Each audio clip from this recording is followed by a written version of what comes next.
Last night she said, oh, baby, I feel so down, and it turns me on, I feel let down. So I turned around, but baby, don't care no more. I know this for sure, walking out that door. When I've been in top of job, my finger, a minute now, baby, I feel so down, and I don't know why. It was for mine. See people didn't understand. Don't care, friends didn't understand. Your grandsons didn't understand. And me, no one ever understand. Hello, ¿qué pasa? Bueno, pues a continuación tenemos una chica que viene de Los Ángeles, originaria de Chicago. Ella es ADC Goodrich.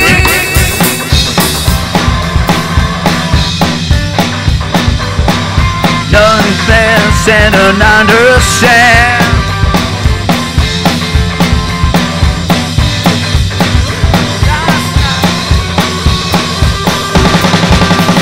Last night. Thank you, thank you, thank you.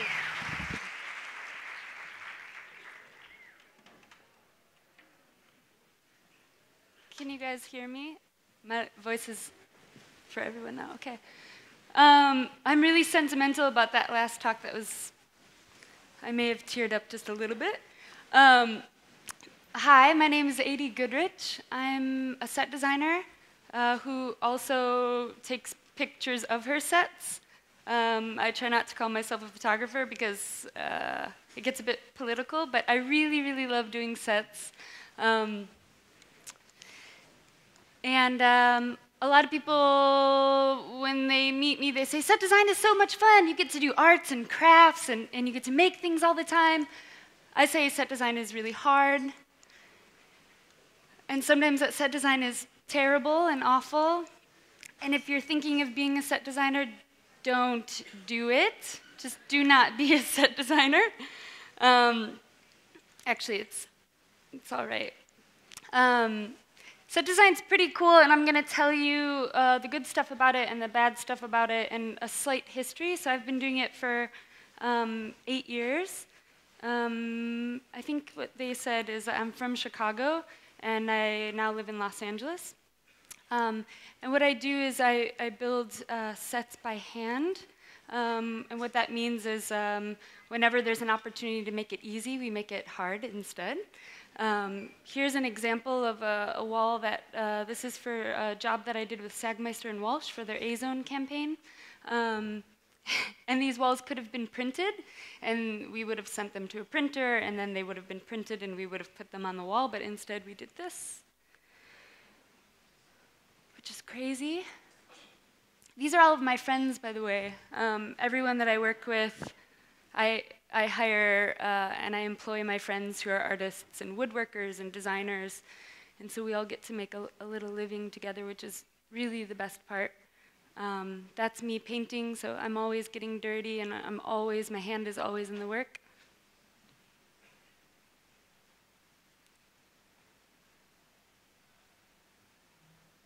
And this all has to be done like now, right? You have like 30 minutes to get this done, so we're all moving this fast. This isn't sped up. This is actual speed. So I'll just show you my work. In case you don't know the work that I do, it's very colorful. And I work with lots of big brands and small brands and music.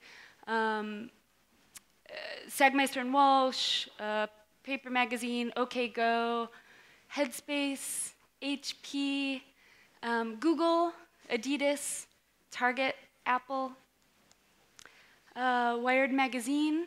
This was a job that I did for about 5 days, and we had to make space kind of collapse in itself. We had to make all of these really odd things happen in camera, all of these like stripes lining up. And eventually I got seasick, or I started vomiting in the bathroom, so the whole job, there's pictures of me wearing sunglasses. This is a campaign I did with Native Shoes. I worked with them for a few years when they started. This is Sony. Target, I've done a lot of work for Target. I don't know if you guys know Target. It's an American retailer that makes pretty cool ads. Apple. My brother was visiting. He was really broke, and he was visiting Los Angeles, so I put him to work on this wall. I do work for music, as I said. This is Dale Earnhardt Jr. Jr., now just called Jr. Jr., I think, with Warner Brothers. This is Little Dragon. The band ended up not using this image because they were really pissed at us for putting them in water at 3 a.m. in the morning and hanging neon above that water, so it's pretty terrifying. And then OK Go as well. Sometimes even hospitals let me do weird stuff like this. I don't know why, but I did this for a couple years. The clients were a team of really old ladies, and they would walk in the set, and they were like, "This is amazing." And I was like, "Who are you?" So we made this for a really boring hospital in the Midwest. But as I said, the best thing is that I get to work with my friends. These are all my collaborators, which is the coolest thing. Sets require that you build the sets at our studio, and then you put them on a truck, and then you ship them. So set design is awful. You have to load up this truck, build everything very, very quickly, bring it to the studio. Then you have this massive studio that you have to paint very, very quickly, then load it back up in the truck while keeping the dudes happy and not sad. Sometimes we have to go 6 hours away from Los Angeles, put everything in a truck, put all the costumes in a truck, and shoot really, really far. I have to manage a team of mostly dudes, which is very trying, but I feel like I've been gifted with a kind voice that even when I'm really, really mad, it's still nice, so that's all right. Sometimes we work in big studios. Sometimes we work in the hot, hot Los Angeles heat outside all day painting. People are on tippy toes on little ladders, on big ladders. This was a job we had to do in about a day and a half, so I had a little team of people at my studio working for 32 hours straight, making lines perfect, perfect, perfect, no mistakes to be made, so everything has to be perfect, and if it's not perfect, I'll check it. Sometimes we have to buy a lot of weed, and then we get to smoke the weed, which is cool. This was for St. Vincent, Apple. Set design also means that you work the hardest out of anyone on the crew, and most likely are getting paid the least. But how did it begin is a question that a lot of people ask me. I went to the school of the Art Insitute of Chicago, and I studied all sorts of things, and I felt very lost, but I studied painting, and drawing, and fibers, and illustration, and architectural preservation and restoration, and printmaking, and I left school with a ton of money. Not a ton of money, a ton of debt that I had to pay back to the government. So that's what happens in the States, and it's really unfortunate. I come from a family that doesn't have a lot of money, so I took the first job I could get, which was in Hollywood, in Los Angeles, and I did window displays for a retailer called Barney's, and then Anthropology, and I was doing window displays. And while I was doing window displays, working from 5 a.m. until 2 p.m., I was also making movies with my friends. I made a set of new friends. I was really alone in the city, and they said, "Can you build sets?" And I was like, "Oh yeah, I can build sets, no problem." And so I just faked it and made this movie called Red Moon with them. It was about a werewolf on a submarine. And I feel like this was my grad school into filmmaking and set design and production design. We worked every night. That was my friend Jimmy Marble, who's a photographer. And we just made all of these handmade films with nothing. The submarine was made from pipes that we found in a dumpster and cardboard. And this is really like, just being broke is actually an incredible thing sometimes to help you push into new territory. That's Jimmy and Kelly. Eventually, I quit my job, and I decided to open up a studio. Again, still super broke, so this here is a real wall, there and there, and these are just like fake metal walls that are leaning against the building So all of my tools could have been stolen. So you could see if there's a laser pointer, here is where my friend lived, so he could protect our tools at night. We had a little room here that we would shoot photos, but mostly my studio was in the middle of a really terrible neighborhood, and we were terrified all the time. So, like I said, I hired my friends to help me work. We were all out of work and all trying to do our art, being super young and not having much money. This is Graham. He's really good at math, and he's a textile designer. Aaron Wiley has been working with me for 8 years now. He's like a little brother and always has the best jokes and often plays the best music on set. Eric Johnson is my friend from 3rd grade. We used to build skate ramps together and skateboard. Now we build sets. And this is Dustin, who is a sign maker. And I needed help one day, and I said, Dustin, can you just take a day off of work and help me with this job? And he's like, sure. And then a week later, he quit his job, and he's been working full-time with me ever since. We keep morale high on set. So good.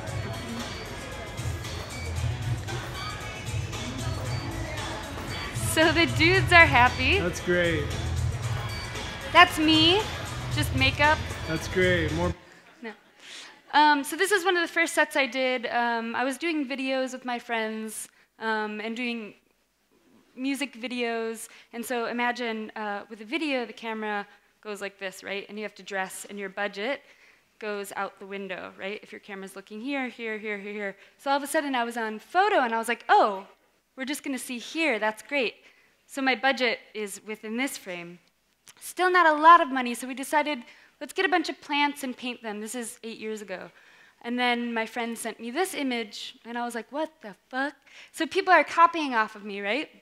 So plagiarizing, and you're like, oh, that's really easy to do. So the next thing I decided was everything that we did in set design had to be impossible to recreate as far as you could. Of course, there's going to be the crazy people that stay up for 32 hours as well, but there's not many of them. So I decided everything that we do in set design with me and my team must be handmade, must be made with the hand, must be made with my team, and must be as impossible as it can be. So this photographer duo, Juco, asked me to do a photo shoot with them, and they said, we want marbled paper. And marbled paper comes at about 30 inches wide, right?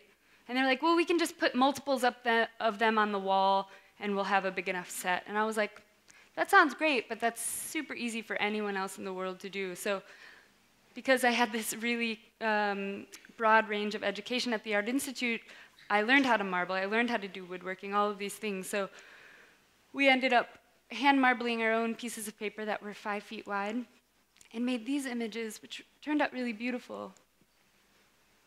And people email me and say, like, where did you get that marbled paper? And I'm like, nope. So do what you know, right? I grew up, my dad was a woodworker, so as long as I can remember, I was tearing apart houses and restoring furniture and restoring homes and using hammers and drills, and I can build, not a problem. So I just decided to go to the stores that I understood that I would go to with my dad. So I found a carpet warehouse, which looks disgusting, and I picked out the perfect colors. We loaded them up in a truck, and we made this set. Graham, who's really good at math, figured out all the angles, and we were able to make some really beautiful images.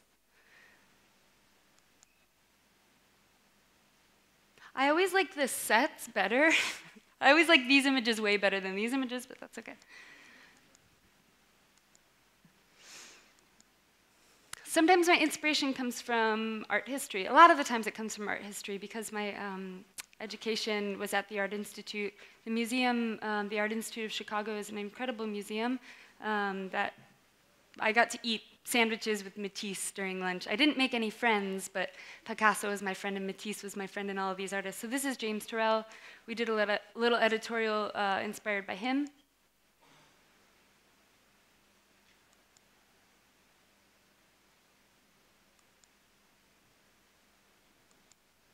And then Drake made this video, and I was like, everyone loves James Turrell. So I decided to look to a nun named Sister Corita Kent. Sister Krita made screen prints. I'm sure some of you know her by now, but I feel like I like found her and no one knew about her, so I was like, yes, let's look at Sister Krita. She made these beautiful screen prints, these beautiful graphic screen prints that she made first from cut paper and then printed them. And I found this amazing list of rules that she made for her students. She was also a teacher. So some examples, the only rule is work. If you work, it will lead to something. It's the people who do all of the work all of the time who eventually catch on to things. Anyways, these rules are incredible, and in my own studio, I have my own set of rules that changes from time to time, but I always have a set of rules on my wall to follow. So this is Sister Krita's work, and you can see if it's a circle, it's kind of a cut-out circle, right? So when we're on set and we're using this inspiration, we bring it on set with us for my builders and my friends to paint just like it. So we made this set, and while Graham was painting, he started painting big circles, and I was like, no, the lines must be angular. So we did this, and I feel like it came out pretty well. We also used, instead of just hand painting it, I did some paper collages to really get into the inspiration of Sister Krita. We made that from the collage. It's pretty cool to just hand over a collage to the guys and have them remake it here. And then, of course, I just hand painted. This was an editorial, so very, very small budget. You could see these just like scraps of walls that we had laying around the studio that we used. Inspiration comes from the past as well, so not really art history, but history of printing, and we looked at the colors of these old travel posters and the flatness of them and the way they were printed, and we painted all of these umbrellas, painted these waves, and then mixed sand in there so that you had a little bit of sky, a little bit of sand, and a little bit of graphic work. Also these birds, so nothing's done in post as usual, so we have these birds that we hand cut out of board and painted with a drop shadow. And painting on a towel gives it a different texture, right? So it's flat. I guess I'm always like trying to trick people, like, is that done in camera? Or, you know, and so if you look at those little details of the towels painted, you're like, oh no, that's hand painted, crazy. One rule that I have in my studio is to get off the internet. I think it's really, really important. It's really easy to cruise Instagram all the time, and it's really easy to get on the internet and find inspiration because everyone's making really wonderful work. But I feel like if we all do that, then nothing really is special and new. And I try to aim to always make something new and fresh with the work that I do. So walking around Paris, I saw this window, and I was like, oh, that window is so cool. It looks like clouds. And so when a job comes up, instead of showing a bunch of other work that's been made recently, I can show my clients stuff like this, and we can make clouds. And I'm able to sell work through with different references and often get jobs because they're like, oh, this girl's a weirdo. Why is she showing us an image of this to make this? So we made a cool little commercial for this hospital again, using that image. Again, my trip to Paris, I saw this at the Surrealism exhibition, a bunch of rocks for aquariums, and I was like, this is unbelievable. And so I carved up a bunch. I showed this image to this director, Sean Pecknold, and he said, yeah, that's great. Let's use it for the Sony commercial. And all of a sudden, we were in this fish store, pet store, with these great little aquarium pieces. Also, the Holy Mountain, everyone knows it. It's great. We took this as an inspiration one time. Beautiful colors, really flat work. But I wanted to do something that would kind of trick the eye. Again, is it done in camera or is this done graphically? Like, how is this done? So we hung all of these triangles from 18 inches to 9 feet, down, down, down, down, down. Worked it out in camera and made this image. Again, I like this image way better than what came out of it. We have this like glowing girl that I don't understand, but we made this head thing for her, and all of this is done in camera, which is really exciting, and also it's a way to get all your friends money too, so that they could be on the job too.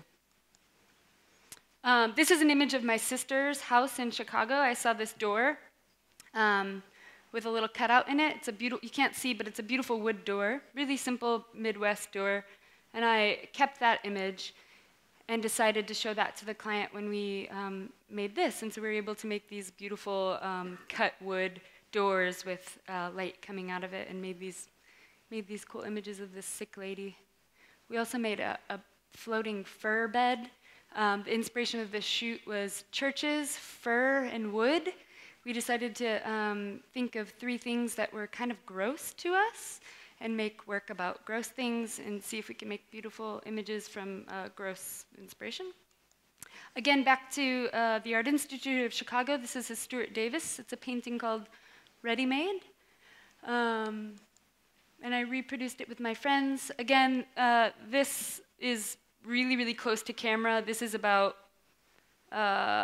16 feet away, so collapsing space and trying to make the graphic in the real world. This is what a typical set is. Hey, Becky. Yeah. Hey, Gano. That's the photographer, Wiley. Hi. He's always mad, always.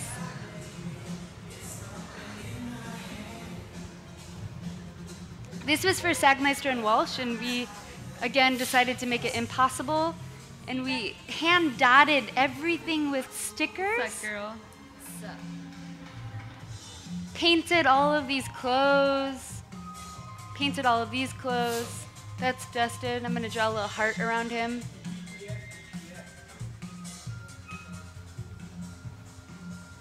What's up? And then we made this work, which is really nice and all in camera. All the friends got paid. We all had a good time.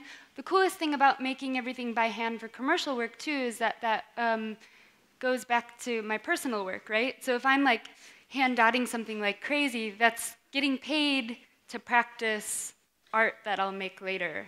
All of the guys that work with me, woodworkers, like I said, textile designers, so they're all picking up tricks. And that's one thing that that I talk about a lot with everyone that I work with, is that you have to kind of steal all the time. We try to steal from the commercial work, if it's a payday or materials or just simply ways to work better.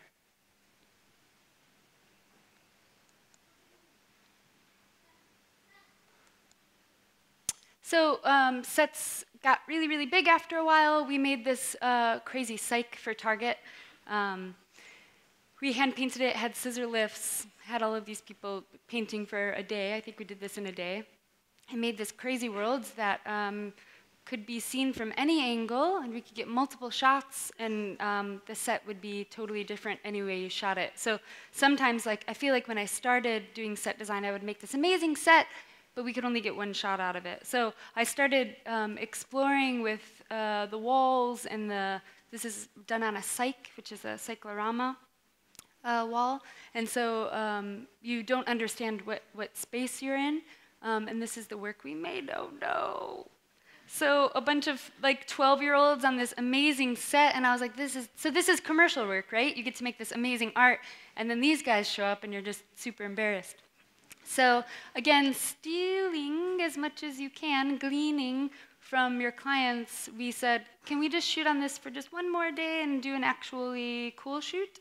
And they said yes, so we made all of these images.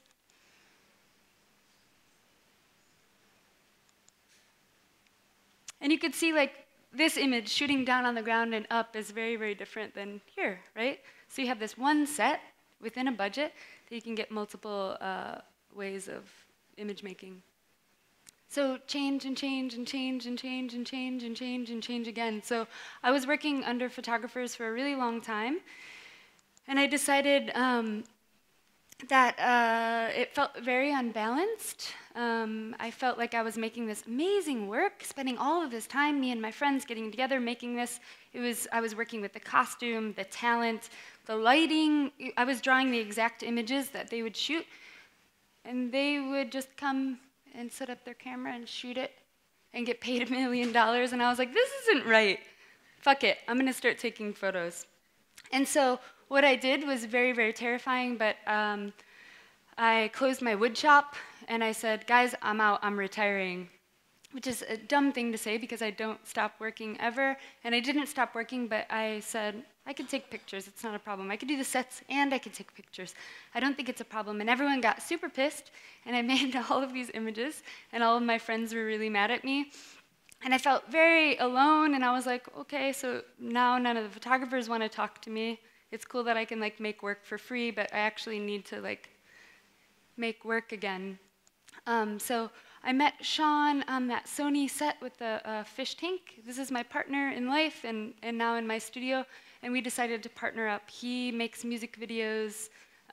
He's a filmmaker and a director, and he knows everything that I don't know, everything. Like, he's computer dude, I'm builder lady. He's like minimal color, I'm maximum color. He's like real chill. When he walks in a room, like everyone wants to be his friend. When I walk in a room, everyone's like, 80's too loud. Total opposites and a really amazing partnership. And I was always looking for a partner, so it was really, really nice to start a studio with him. So we started a studio called Sing Sing, where we do commercials, we direct commercials, do photography, we do everything. Animations, music videos, sets, photography. And I said, let's show people that we can do photos. So we started getting commissions, really, really small ones. This one was for Good Magazine. This was about the amount of worms that it takes to make one silk shirt. So we got all of these worms, and we made this image, made some other images, again, in our studio with our friends. We started getting bigger commercial jobs, which is really great. Zendesk, Headspace.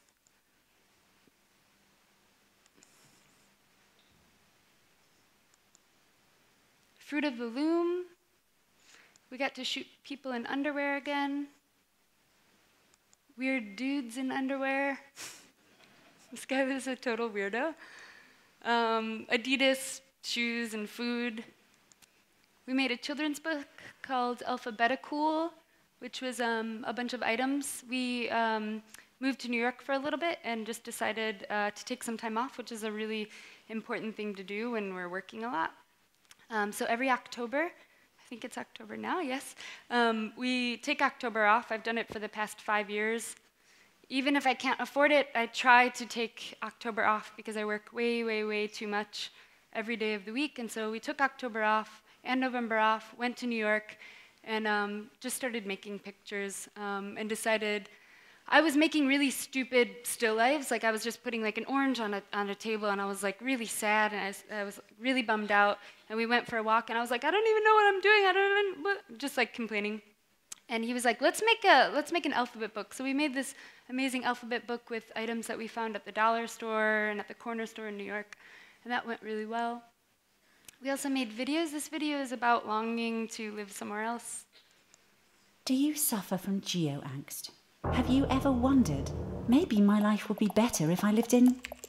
If you feel you're missing out on everything, and your feet be always itching, then you might just suffer from this all too common modern mind condition. Maybe the grass looks a little greener, and even the air seems a whole lot cleaner. More opportunities, people and things to see, better art, music, schools, friends, food, and even bigger trees. If you feel the pull, the urge, the dream to try a new city out, don't sit there and always wonder. Go forth so you have no doubt. But keep in mind, nowhere is perfect, and no city is the best. In every place there is a trade-off, be it north or south or west. And maybe it's not the place, the people, the city, or the view. It could be that the real change needs to happen within you. Embrace your community where one exists. If it doesn't, then try and make one with your neighbours or your fists. There are good people everywhere. You just have to look and find them. Don't give up on where you are so quickly or so easy, but if you want to try a new place out, then do it. Don't be lazy. You'll never know until you try, so get up off your chair and out into the open world to here or there. All these things are good to do. Travel, move, wander, explore, and try your best when sitting at home to geo-angst no more. A short message brought to you by Sing Sing.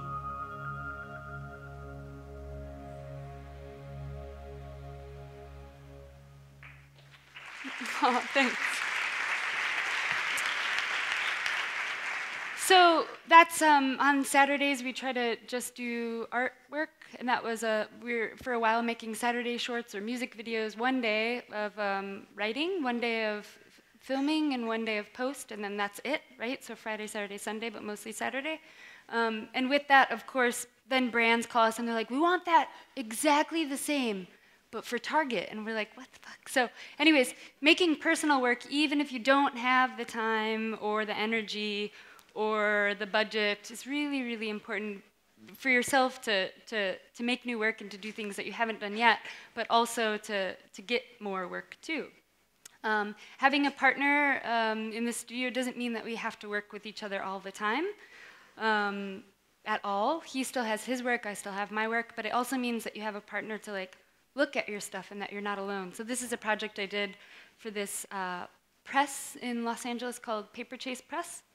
They make artist books, and the owner asked me to come into the studio and take a look, and that I could make some still lifes of the books that she had printed, and I thought, well, that sounds boring. And so I went in the back room, and all of these guys were hand-making books, and they had all of these amazing materials, and I was like, hey, what's the story here? And she told me that she grew up in the book bindery, and that she had been doing it her whole life with her dad, and I was like, that's like me. And we started geeking out on materials and tools, and I picked up this little hammer, and I was like, tell me about this hammer, tell me about this string, and I was like, okay, well, we have to make stills with the materials and not just the end products of what you make, because that's way more interesting. And so we made this really cool calendar with just the materials, and this was a no-money job, but it was an opportunity to like really take some time to like make work slow, not have anyone tell me what colors to use, which is the worst part of making work. And it was great, and Sean had nothing to do with it, but it was done collaboratively because you have a partner to look at your work now. So then one day, Jessica Walsh called me up and she said, hey, we want you to do sets for this A-Zone job again. And I was like, that's cool. Can I also photograph it? And she was like, and I showed her some of my work, and she was like, yeah, do it. So ask for it. Just ask for it. People say no. People say yes. Just ask for it. So she said yes, which was amazing, and we made the coolest work together. And I got all of our friends together. We made these insane sets. I posted on Instagram and got this incredible group of women, this like army of girls. So all of a sudden this set was filled with girls painting and building, and I was like, watch out, boys, they're next. And we made these crazy sets together very, very quickly.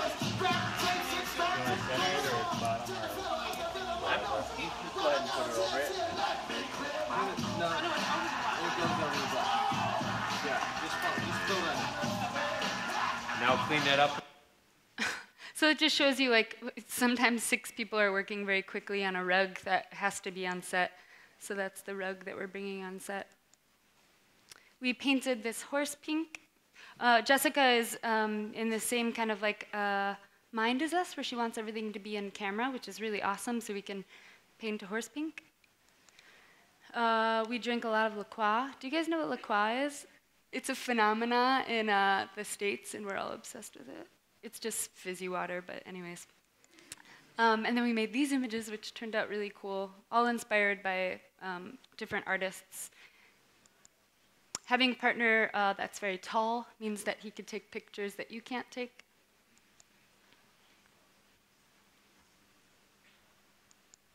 And on this job, it was really stressful, but I did the costume design, all of the costume painting, the set design, and the photography. And I think that's way cooler than just being a set designer working under a photographer and just saying, okay, and listening and watch them work and not being pleased. So this was really, really, it felt like I had an opportunity for the future to be a full art director. And I could do the costume, and I could do the sets, and I could do the photography, which is exactly what I want, because I want to control the whole image. There's that crazy wall we made. And then this is a project we did this year for RAC, which is a guy who makes electronic music. He said, I have no money, but I need an album cover, I need graphic design, and I need 4 single album covers. And I was like, that's insane, but I want to do it because I've never done graphic design. So I decided we would make one image with 4 quadrants, 1, 2, 3, 4, and we would split them up and photograph each quadrant first, and then release the singles, and then when the final album would come out, it would be all 4 quadrants together. There's the final design that he landed on, which is just a quick Illustrator file.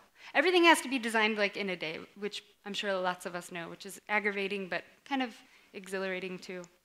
And then of course we made it dimensional so that you could see shadows and you could see the brush strokes, knowing that we would have to photograph things really closely.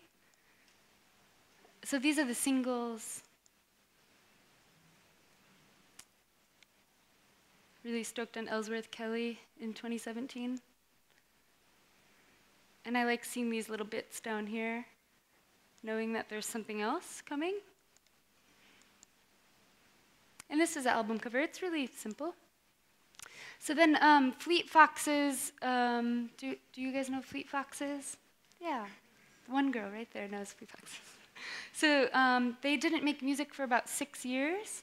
And they decided to come out with a new album. And Robin Pecknold is Sean's brother. So we go to museums with Robin when he visits, and we all get really stoked on art and art making. And he said, hey guys, I want Sing Sing to do all of the creative direction for the album and the tour and everything, which is old news to Sean because he's done all of that work. But now I was included, and I felt super honored to be included because they're one of my, I just think the music is so wonderful. And he got stoked on Helen Frankenthaler, which I had never been a fan of, but all of a sudden I started seeing these images, and I'm a fan of these images because I love seeing people work, and I was like, oh, she pours the paint, and she makes these beautiful images, but this is so interesting. I'm always inspired by the way things are made rather than the end image. Often I like posting behind-the-scenes images of my crew building things rather than the final images. And so we looked at this work and we said, okay, yeah, that's great, but we had to make a video. And I said, if we just pour paint on the ground and shoot it, it's really just kind of a ripoff of Helen Frankenthaler, and that kind of seems weird and really not that interesting for a video. It was a lyric video that we had to make for the first song that would come out after 6 years of the band not being heard. A lot of the people thought the band broke up, and we were like, oh, this has to be really good. So I said, let's build this frame, and Sean will be underneath, and I will be above, and I'll paint. And I had an air gun, and I was like spraying air, and he was filming in slow motion. And we made these beautiful images of paint, but it was different than Helen Frankenthaler because it glowed, and it had emotion, and it moved. And so I'm going to play the video for you. It's 9 minutes long, so I don't have that much time, so I'll just play a couple of the bits of the video.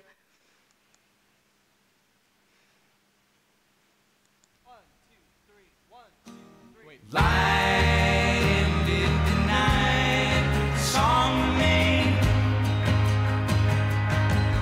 and I was hiding by the stair, half here, half there, past the lashing rain. And as the sky would petal white, all innocent minds came to mind. As we stood congregated at the firing line,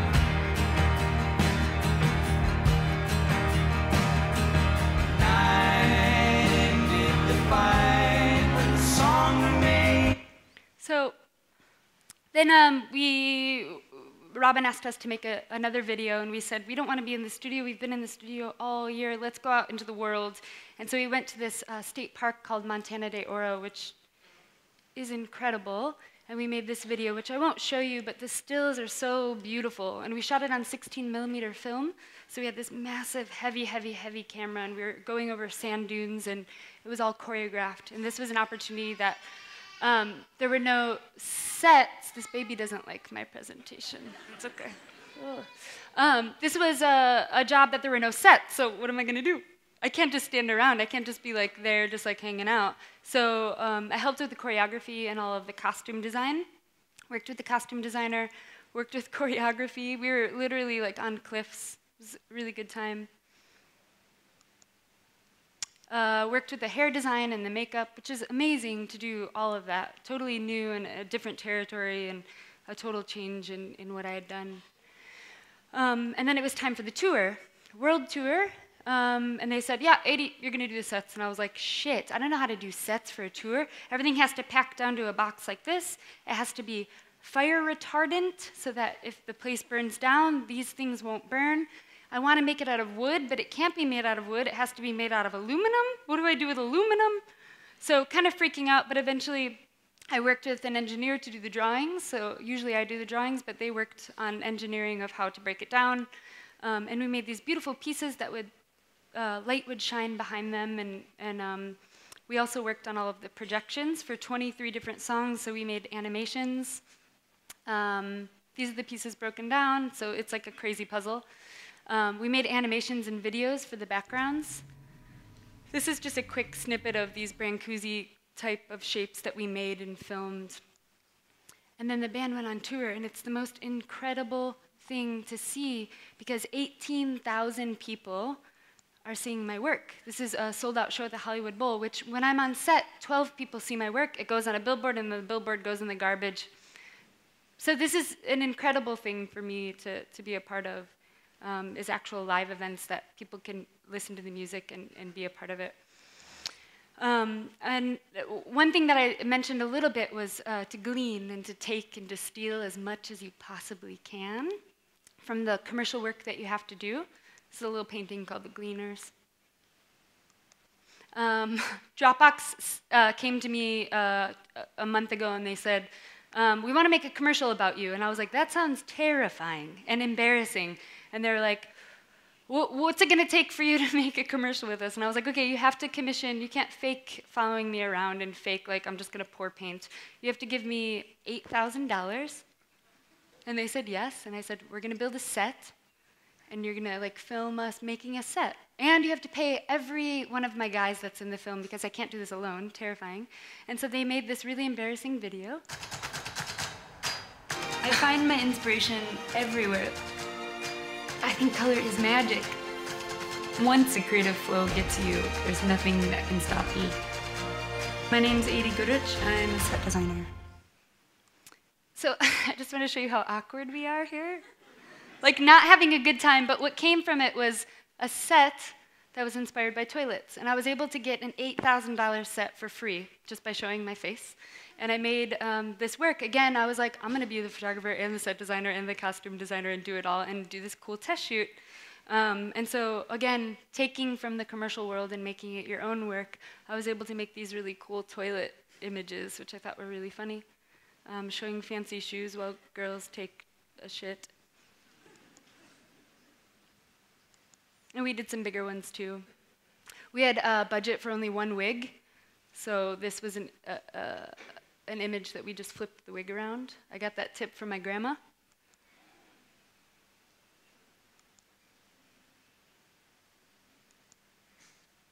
And that's it, guys. One solid motion from the bottom and up. Oh, this is just a video of us on set. No big deal. And go all the way up to the top. That's nice. Knock down. Okay. Thank you. Thank you, thank you, thank you.